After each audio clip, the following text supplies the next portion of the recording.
तर काल होता आपला मार्गशीर्ष महिन्याचा 3रा गुरुवार. तर सकाळी लवकर उठलो होतो जेणेकरून सर्व कामं पटकन होईल आणि मला कॉलेजला जाता येईल.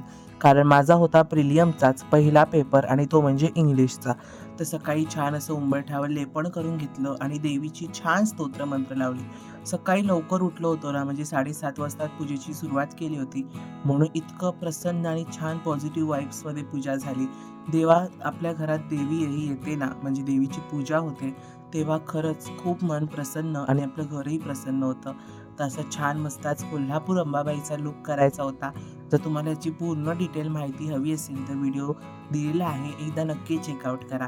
त्याच्यानंतर मग धनलक्ष्मी कुंजांची पूजा करून घेतली आणि सुंदर असं देवीचं स्वरूप झालं.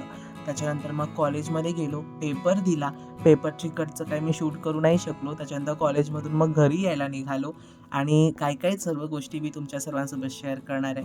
बघा, जशा आता ह्या सर्व गोष्टी मी करतोय ना, या सर्व गोष्टी सांभाळूनच मला करायच्या असतात. तो म्हणजे अभ्यास, घर आणि त्याच्यानंतर ह्या देवपूजा, ह्या सर्वच काही गोष्टी. तर सर्व गोष्टी बॅलन्स माझ्या सध्या तरी होत आहेत. मोठं झाल्यावरती ह्या सर्व गोष्टी बॅलन्स होतील की नाही त्या काही मला समजत नाही. पण स्वामी कृपेने तर मला वाटतं की नक्कीच होतील. त्यानंतर कॉलेजमधून घरी येताना छान ट्रॅव्हलिंग माझं होतं. जास्त कॉलेज माझं लांब नाही आहे, अगदी 3-4 स्टेशनवरती आहे, म्हणून मला खूप काही गोष्टी बऱ्या पडतात. जे लोकं खरंच खूप लांबून येतात ना, त्यांना खूप हॅट्स ऑफ आहे. ते लोकं काही-काही जण कल्याण डोंबिवलीवरनं येतात. सर्वांना श्री स्वामी समर्थ.